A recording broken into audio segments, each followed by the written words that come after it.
Hello students, स्वागत है आपका अपने YouTube channel study with Taresh पर।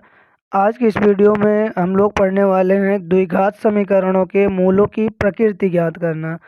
यानी कि जो क्वाड्रेटिक इक्वेशन है उसके रूट्स का नेचर कैसे फाइंड किया जाता है। तो इसके लिए यहाँ पे आपको 3 कंडीशन याद रखनी पड़ेगी। इसी कंडीशन के बेस पे हम रूट्स का नेचर डिसाइड करते हैं, मूलों की प्रकृति। तो फार्मूला होता है विभक्तिकर का, बी स्क्वायर माइनस 4ac, इसको हम कहते हैं डिस्क्रिमिनेंट, विभक्त कर। तो अगर इसका मान क्या होता है, इसका मान निकालने के बाद अगर जीरो आ जाता है तो उस कंडीशन में क्या होता है, रूट्स क्या होते हैं, रियल एंड इक्वल, वास्तविक और समान मूल अस्तित्व में होते हैं अगर बी स्क्वायर माइनस 4ac का मान जीरो होता है। तो इसको याद रखेंगे। उसके बाद होता है कि अगर बी स्क्वायर माइनस 4ac का मान क्या आ जाता है, जीरो से क्या हो जाता है, ग्रेटर होता है, जीरो से अधिक होता है, यानी कि धनात्मक होता है, जीरो नहीं होता, जीरो से बड़ा होता है, कोई भी धनात्मक मान आता है, पॉजिटिव वैल्यू। तो उस कंडीशन में क्या होता है यहाँ पे टू डिस्टिंक्ट रियल रूट्स होते हैं, दो असमान और वास्तविक मूल अस्तित्व में होते हैं। Two distinct and real root exist, दो वास्तविक एवं असमान मूल होंगे यहाँ पे इस कंडीशन में।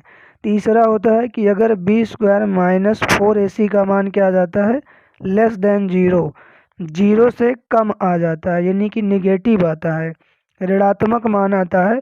तो उस कंडीशन में क्या होता है, नो रियल रूट एग्जिस्ट, तो कोई भी वास्तविक मूल क्या होंगे, अस्तित्व में नहीं होंगे। तो ये तीनों केस याद रखना है। इसी के बेस पे हम यहाँ पे बता सकते हैं कि जो इसके रूट्स होंगे उनका नेचर कैसा होगा।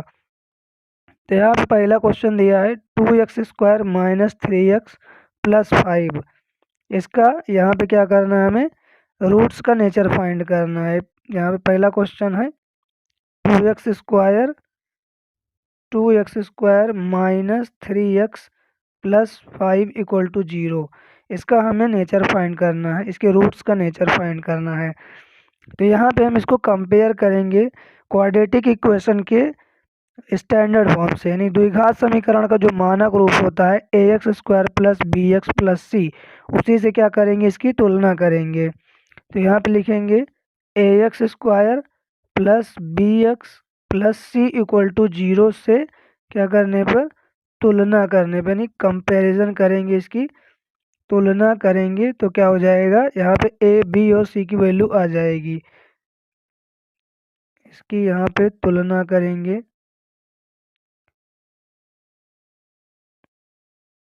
तो यहाँ पे ए की वैल्यू क्या आ जाएगी, ए की वैल्यू यहाँ पे 2 आ जाएगी, और बी की वैल्यू क्या आ जाएगी, -3 आ जाएगी, और सी की वैल्यू क्या आ जाएगी, 5 आ जाएगी।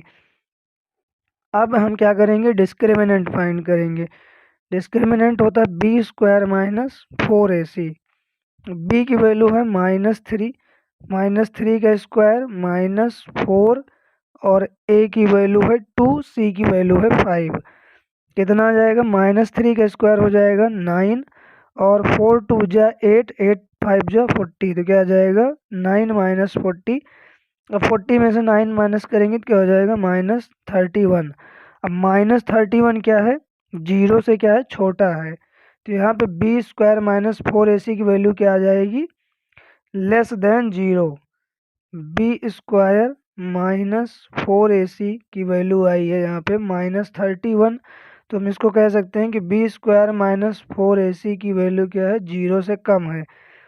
तो जब भी जीरो से लेस होती है तो उस कंडीशन में क्या होता है, कोई भी वास्तविक मूल अस्तित्व में नहीं होते। तो यहाँ पे लिखेंगे नो रियल रूट्स एग्जिस्ट, यहाँ पे कोई भी वास्तविक मूल क्या होंगे, अस्तित्व में नहीं होंगे।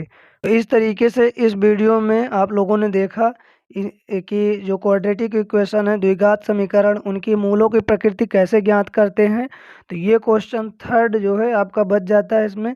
तो इसको आप लोग सेल्फ ट्राई कीजिए, इसको आप लोग प्रैक्टिस कीजिए, जैसे कि ये दोनों क्वेश्चन किया गया उसी तरीके से आप लोग इस क्वेश्चन को ट्राई कीजिए लगाने के लिए।